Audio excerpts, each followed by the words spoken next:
Өнөөдөр буюу 2021 оны 8 дугаар сарын 2-ны өдөр хуучнаар Гутлын 22 гудамжинд байрлах Өглөөний Улаанбаатар жишг гудамж аль биесоор нээлттэйлээ.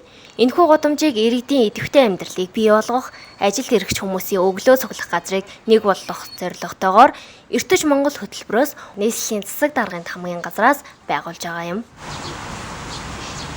Энэхүү гудамж маань гол зорилго нь бол одоо манай Эртэж Улаанбаатарчууд, бизнес эрхлэгч, урлагт хайртай Улаанбаатарчууд мөн бас эрүүл амьдралын хэвшлийг одоо дэмждэг тийм одоо хүмүүс зориулсан тогтмол тийм хөтөлбөрчтэй байна. Тэгэхээр одоо бизнес эрхлэгчдийн бизнес хүрээллийнхний одоо уулзалтууд, нетворкинг арга хэмжээнүүд мөн одоо уран бүтээлчдийн одоо уран бүтээлээ төөрөх талбар мөн бас уран бүтээлээ бусдад таниулах одоо үйлчлэлийн хөтөлбөртөд мөн одоо өглөөний дасгал хөдөлгөөн хийх сонирхолтой хүмүүс зориулсан хөтөлбөрүүд гэх мэт тийм тогтмол хөтөлбөрүүд ингэж одоо явж байгаа. Энэ хөтөлбөрүүд маань бол нэгд өдөр, 3 дахь өдөр, 5 дахь өдөр болгон болно. Тэгээд аж ахуйн нэгжүүд маань бүгд өглөө 6 цагаас нэгдэн. Тэгэхээр мэдээж олон улсын одоо хэмжээнд өглөөний гудамж, өглөө эртгэлүүд гудамж бол бүгд жишг байдаг. За Монгол улсын хэмжээнд гэх юм бол өглөөний гудамж хараахан байдгүй.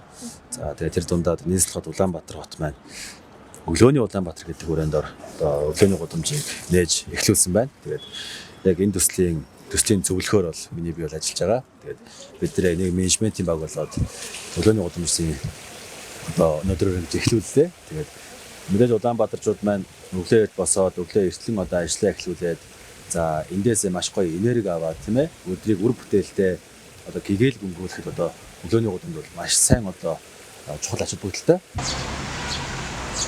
Өглөөний Улаанбаатар гудамжинд ном, цэцгийн худалдаа, ресторан, кофе шоп зэрэг 12 аж ахуйн нэгж өдөр бүр үйл ажиллагаагаа явуулж өөрсдийн гэсэн онцлогтой цэсээр иргэдэд үйлчлэх юм байна. Мөн 7 хоногийн 3 өдөр 6-аас 9 цагийн хооронд олон нийтэд зориулсан үзэсгэлэн худалдаа, сургалт, бизнес уулзалтууд зэрэг хөтөлбөрт арга хэмжээг зохион байгуулахаар төлөвлөжээ. Миний анхны гэрэл зургийн үзэсгэлэн гарч байгаа. Нийт миний 7 жилийн хөдөлмөр. 2014 онд би гэрэл зураг анх сонирхоод явж эхлээд аваад тэгээд энэ уран бүтээлээ бусдад илгээхэд маш их таатай. Өглөөний гудамж гэдэг энэ зүйл нь одоо нэг Улаанбаатар нийслэлд маань бас хэрэгтэй байсан гэж би бодож байна.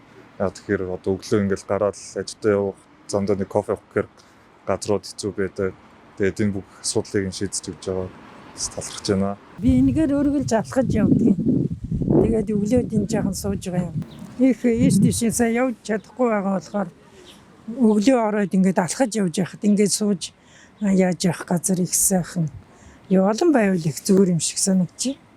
Хот төлөвлөлтийн системээр ч гэдэг юм уу аливаа зүйлийг ер нь жоохон хотоос гадагшаага байх хийх тусам нөгөө нэг хотын зах хэсгээр байгаа тэр амьдарч байгаа хүмүүсийн аж амьдралд нөлөөтэй байх юм болов уу гэж бодож байна л да.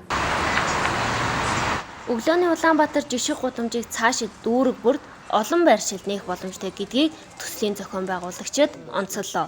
Мөн иргэдийн зүгээс энэхүү гудамжийг хотын захын гэр хороололд байгуулах санал хүсэлтэй байгаагаа илэрхийлж байсан юм а.